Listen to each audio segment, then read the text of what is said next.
Good morning, students. This is History, Class 8th, Chapter 2, From Trade to Territory. Today we'll explain the question answer from notes. Let us start. Mughal rulers, Mughal Badshah. For example, Aurangzeb was the last powerful Mughal ruler, and Bahadur Shah Zafar was the last Mughal ruler. Akbar was also a Mughal ruler. Governors, Subedar, Horizon, Kshitiz, Sole Right, Ekadikar, Mercantile, Vanijik. East India Company was a mercantile company.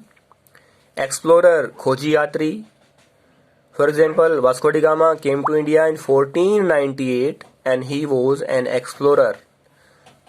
Christopher Columbus, who reached America, discovered America, was also an explorer. Fortification, Kilebandi. Pepper, Kali Mirch. Cloves, Long. Cardamom, इलायची. सिनामोम, दालचीनी.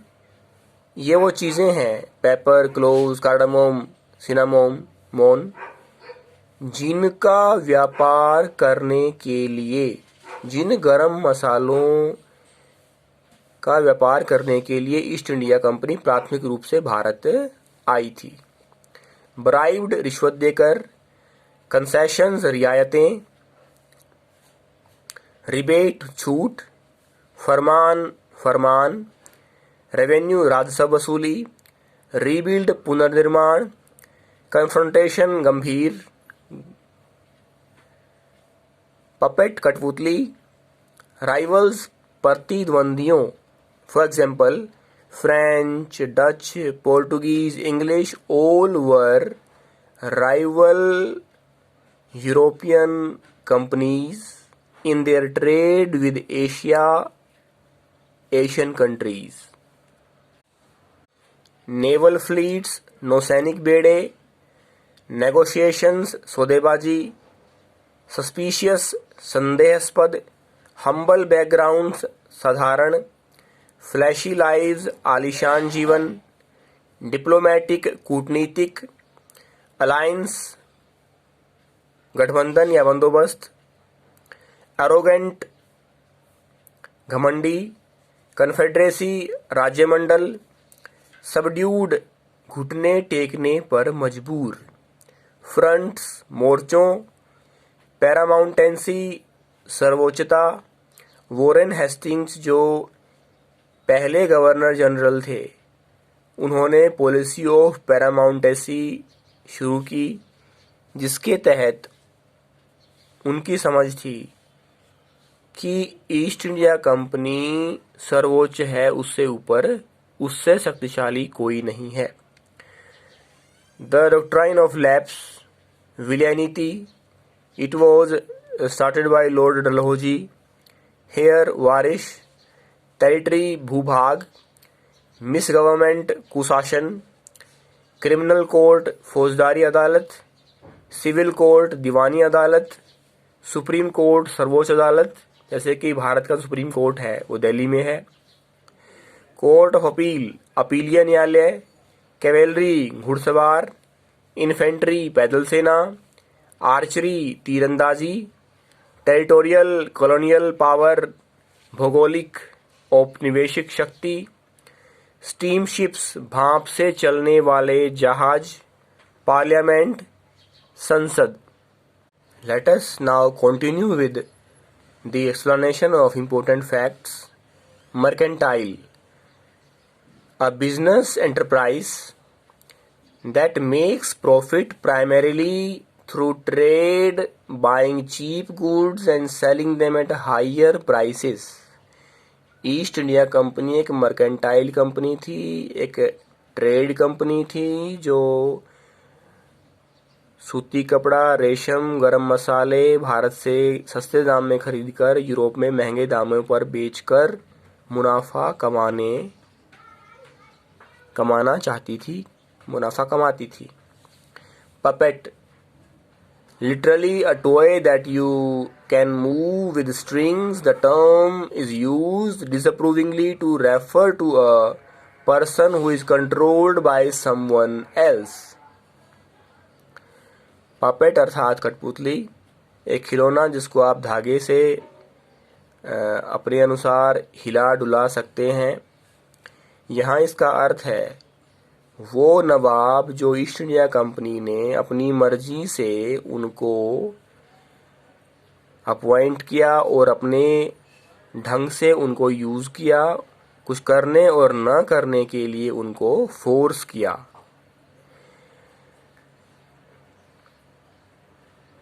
अगर हम बंगाल का उदाहरण लें तो हम पाते हैं कि अलीवर्दी खान, मुर्शिद कुली खान और सिराजुद्दौला पपेट रूलर नहीं थे ईस्ट इंडिया कंपनी के, जबकि मीर जाफ़र को आज भी इतिहास में पपेट नवाब के रूप में जाना जाता है।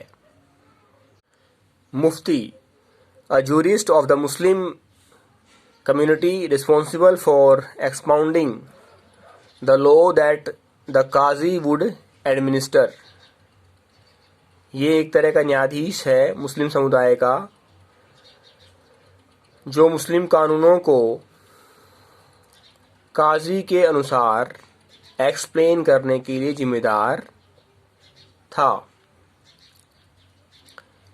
इम्पीचमेंट, महाअभियोग, a trial by the House of Lords in England for charges of misconduct brought against a person in the House of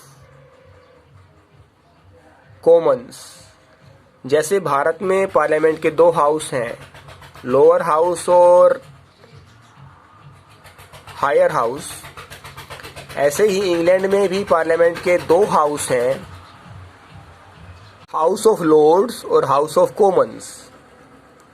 impeachment का अर्थ है वो मुकदमा जो हाउस ऑफ लॉर्ड्स के द्वारा किसी व्यक्ति के दुर्व्यवहार के आरोप में लगाया जाता है, और जो जिस व्यक्ति पर दुर्व्यवहार का आरोप लगाया गया है उसने दुर्व्यवहार मिसकंडक्ट, बुरा व्यवहार हाउस ऑफ कॉमन्स के किसी व्यक्ति के खिलाफ किया है।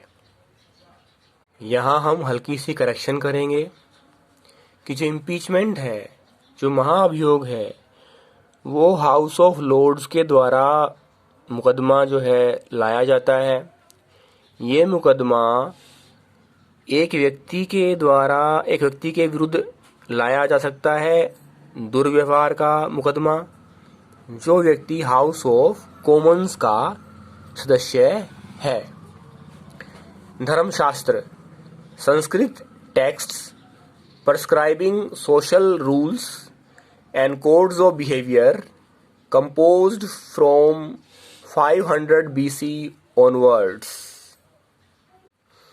धर्मशास्त्र वो संस्कृत की रचनाएं हैं जो समाज संबंधी नियम और लोगों के व्यवहार को निर्धारित करती हैं, एक्सप्लेन करती हैं, और जिनकी रचना 500 BC के बाद हुई है। Muscat, a heavy gun used by infantry soldiers। Matchlock, an early type of gun in which the powder was ignited by a match। हम क्या देखते हैं, ईस्ट इंडिया कंपनी ने मुगल सेना के ऑपोजिट अपनी सेना में समय के साथ साथ परिवर्तन किए। इन परिवर्तनों में हम पाते हैं कि उन्होंने घुड़सवार सेना, इन्फेंट्री की संख्या कम करते हुए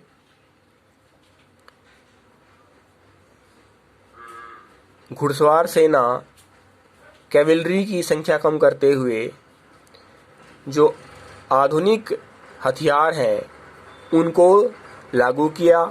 जो आधुनिक हथियार हैं जिसमें भारी बंदूक भी है, जो पैदल सैनिक ही प्रयोग कर सकते हैं। इसी तरह से एक तरह की प्रारंभिक बंदूक है जिसमें बारूद को माचिस से जलाया जाता था, दिया सलाई से। दीवानी, राइट टू कलेक्ट रेवेन्यू, भूमि कर एकत्रित करने का अधिकार। शुरू में तो ईस्ट इंडिया कंपनी यूरोप से सोना चांदी भारत में व्यापार करने के लिए लाती थी, लेकिन जब से ईस्ट इंडिया कंपनी को दीवानी का अधिकार मिल जाता है, right to collect land revenue का अधिकार मिल जाता है, उनको यूरोप से सोना चांदी लाने की ज़रूरत कम हो जाती है और वो भारत से इकट्ठा किया हुआ कर भारत के साथ व्यापार में प्रयोग करते हैं। Peshwa, the Maratha prime minister, the doctrine of lapse, this was a policy of the company to annex kingdoms. As per this policy, if an Indian ruler died without a male heir, his kingdom would become the part of the company territory. ये policy Lord Dalhousie ने शुरू की थी, जो governor general थे east India company के। इसके द्वारा ईस्ट इंडिया कंपनी किसी भारतीय राज्य को अपने अंदर मिला सकती थी अगर वो ये पाती थी कि कोई भारतीय राजा बिना किसी पुरुष उत्तराधिकारी के है। झांसी को भी इसी नीति के तहत ईस्ट इंडिया कंपनी में मिला लिया गया। झांसी की रानी ने इसका विरोध किया और वो लड़ते हुए अंग्रेजों के साथ वीरगति को प्राप्त हो गई। Subsidiary alliance, as per the terms of this alliance, Indian rulers were not allowed to have their independent armed forces. They were to be protected by the company. Lord Wellesley ने सब्सिडरी अलायंस की policy introduce की, जिसका अर्थ है सहायक नीति, सहायक गठबंधन। इसके द्वारा उन्होंने कहा कि भारतीय राजा अपनी सेना नहीं रखेंगे, स्वतंत्र सेना नहीं रखेंगे। इसकी बजाय वो ईस्ट इंडिया कंपनी की सेना उनकी रक्षा करेगी किसी बाहरी आक्रमण से, और ईस्ट इंडिया कंपनी की सेना को भारतीय राजा अपनी रक्षा के बदले में पैसा देंगे, उस पर खर्च करेंगे। और जो राजा ईस्ट इंडिया कंपनी की सेना के सुरक्षा के बदले में खर्च करने को तैयार नहीं हो पाता, ईस्ट इंडिया कंपनी की सेना को फाइनेंस नहीं कर पाता, तो ईस्ट इंडिया कंपनी उसी रेशो में उस राजा के राज्य के क्षेत्र को अपने अधीन कर लेगी। Last powerful Mughal ruler Aurangzeb died in 1707। Tiger of Mysore, Tipu Sultan, वो उन राजाओं में था जिन्होंने अंग्रेजों की अपमानजनक दुर्व्यवहारपूर्ण नीतियों को स्वीकार करने से मना किया, उनका विरोध किया और लड़ते हुए वीरगति को प्राप्त हो गया। लास्ट मुगल रूलर बहादुर शाह जफर, ये वो मुगल शासक था जिसने 1857 के विद्रोह में भारतीयों का नेतृत्व किया। Let us now continue with dates. 1498 अर्थात 15वीं शताब्दी का अंतिम दशक। Vasco da Gama, a Portuguese explorer, discovered the sea route to India. East India Company Asia के देशों से व्यापार करने के लिए क्वीन एलिजाबेथ से अधिकार ले लेती है, लेकिन उससे पहले ईस्ट इंडिया कंपनी भारत पहुंचे वास्को डी गामा, एक पुर्तगाली यात्री 1498 में समुद्री रास्ते से पहुंच जाता है। 1600 The East India Company acquired the charter from the ruler of England, Queen Elizabeth I, granting it the sole right to trade with the East. East India company Britain की महारानी क्वीन एलिजाबेथ फर्स्ट से पूर्व के देशों से व्यापार करने का, अकेला व्यापार करने का अधिकार ले लेती है, ताकि उसको किसी यूरोपीय कंपनी, किसी और ब्रिटिश कंपनी से प्रतिद्वंदिता का सामना न करना पड़े, जो उसको करना पड़ा, क्योंकि फ्रेंच, डच और इस तरह की ट्रेड कंपनी भी भारत में व्यापार के लिए पहुंच चुकी थी। 1651 The first English factory was set up on the banks of the river Hooghly. Hooghly नदी पश्चिम बंगाल में बहती है और अंग्रेज़ों ने अपनी पहली फैक्ट्री हुगली नदी के किनारे पर स्थापित की 1651 में, यानी 17वीं शताब्दी के उत्तरार्ध में। 1756 Alivardi Khan died and Siraj-ud-Daulah became the Nawab of Bengal. Alivardi Khan और सिराजुद्दौला दोनों बंगाल के नवाब थे, दोनों अंग्रेजों के विरुद्ध थे, दोनों स्ट्रॉन्ग रूलर थे। 1757 the battle of Plassey took place. अंग्रेजों की ईस्ट इंडिया कंपनी की भारतीयों के साथ पहली महत्वपूर्ण लड़ाई, जो बंगाल के नवाब सिराजुद्दौला के साथ लड़ी गई, जिसमें सिराजुद्दौला हार जाता है, जो 1757 को लड़ी गई। 1764 the battle of Buxar took place. Plassey के बाद बक्सर की लड़ाई लड़ी गई और इसमें भी अंग्रेजों को और ज़्यादा अधिकार प्राप्त हो जाते हैं। 1761 to 1782 Haider Ali was the ruler of Mysore. 1782 to 1999 Tipu Sultan was the ruler of Mysore. 1767 to 69 the first battle between the company and the Mysore. 1780 to 84 the second battle between the company and the Mysore. 1790 to 92 the third battle between the company and Mysore.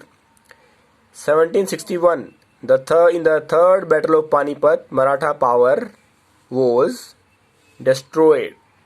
Haider Ali, जिसके नाम पर हैदराबाद का नाम रखा गया, वो एक शक्तिशाली शासक था। टीपू सुल्तान हैदर अली का पुत्र था, जिसको टाइगर ऑफ मैसूर भी कहा जाता है। और ईस्ट इंडिया कंपनी ने मैसूर के साथ, हैदर अली और टीपू सुल्तान के साथ 3 लड़ाइयाँ लड़ी। अंतिम लड़ाई श्रीरंगापट्टनम की बैटल के युद्ध में टीपू सुल्तान हार जाता है, वो उसको मार दिया जाता है, वो वीरगति को प्राप्त हो जाता है।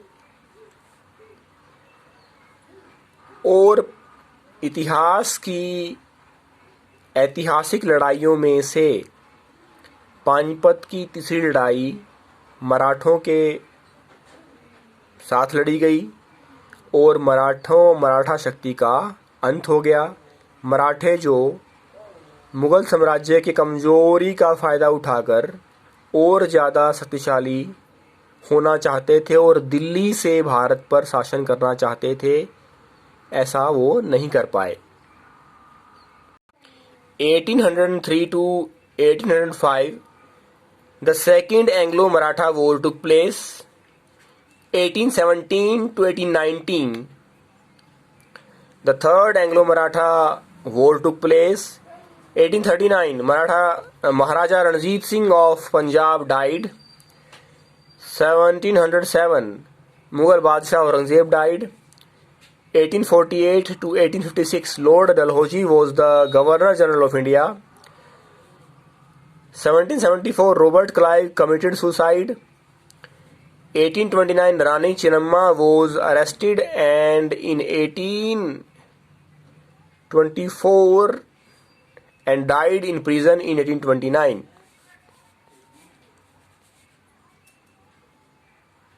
मराठों को भी हारने से पहले अंग्रेजों के साथ लोहा लेना पड़ा। उन्होंने अंग्रेजों के साथ 3 लड़ाइयां लड़ी। पंजाब के महाराजा रणजीत सिंह जब तक रहे, अंग्रेज उनके राज्य की ओर आंख उठाकर नहीं देख पाए। 1839 में उनकी मृत्यु हो जाती है और उसके बाद वो अपनी सत्ता और शक्ति पंजाब में फैलाने में सफल हो जाते हैं। अंतिम शक्तिशाली मुगल बादशाह औरंगजेब 1707 को उनकी मृत्यु हो जाती है और उसके बाद